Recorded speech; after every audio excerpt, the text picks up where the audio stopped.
Late last night we got the very sad news that Scalebound, one of the most anticipated titles for 2017, at least for myself, was cancelled, which is just a huge disappointment.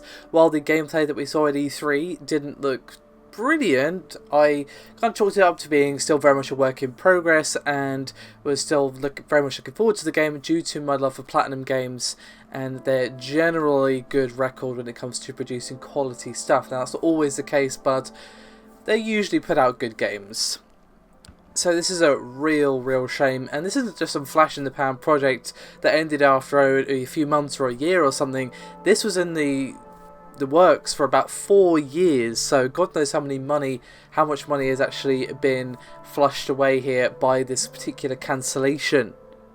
And apparently work on the game took a pretty heavy blow back in autumn of last year when several senior members of the team making the game were actually forced to take a month away from the pressure of the heavy workload of the game. So when you have higher ups who need a month away from a game project because it's just getting too much, you can kind of imagine the sort of pressure they were under. However, with that in mind, that month off of course meant that the game was now behind schedule. And there were apparently issues surrounding the game's engine and various other deadlines that had been missed. The decision was made that the project could no longer continue. And of course this was officially confirmed by Microsoft, who said, quote, "After careful deliberation, Microsoft Studios has come to the decision to end production for Scalebound." Which of course tells us precisely nothing about why the game was actually cancelled. Now, the well-known industry insider Shinobi602 took to the NeoGAF forums speaking about the rough development of the game, and even said that Hideki Kamiya took time off for his mental health due to the rough development, and he said, quote, "Super rough development, milestones missed, payments stopped, Kamiya stressed as hell, he heard he took time off for his mental health." Yeah. Now also, as a quick aside, the official trailers for Scalebound from the old Microsoft social posts have been removed, and while Scalebound does still come up on Xbox.com, I fully expect that to be gone soon as well. This is nothing dramatic, it's probably just to, get rid of any confusion about the game not coming out and that sort of thing, but the existence of Scalebound is kind of being scrubbed away from the face of the earth in a minute, which is a little, disturbing, just seeing this thing that we're all looking forward to just being like, bye bye now, but I can understand why they're doing it at least.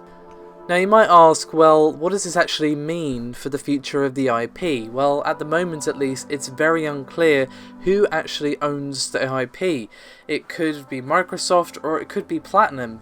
Of course, if Platinum actually own the IP, which is very possible, then of course they will be well within their rights to develop it if they actually want to continue it, and of course the same for Microsoft as well. However, if the IP does belong to Microsoft, I don't see them restarting it after 4 years of work with Platinum, which of course that relationship has now soured, and I doubt Microsoft and Platinum will be working together again, at least in the near future, if ever. So if Microsoft own the IP, we can safely assume, but again this isn't based upon anything other than just a feeling, that Scalebound would never see the light of day.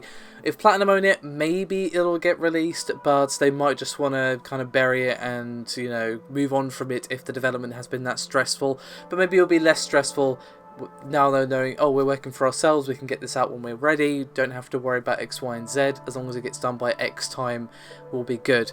So, unfortunately, some very sad news, and from the sounds of it, a very stressful and troubling development for Platinum Games, which is never good to hear. As I said, they're one of my favourite development studios, and even if they weren't one of my favourite studios, it's never good to hear, hey, this game was cancelled because, well, the pressure of development was too much, or the main director who's been in the industry for so many years that, obviously he's used to the stress and pressure of the environment, had to take a break for his mental health. It doesn't really paint a healthy picture of the development, and perhaps points to some much needed to be addressed practices within the AAA games industry. But of course that's going to need deeper analysis and comments from people within Platinum themselves, or developers who perhaps were in the know.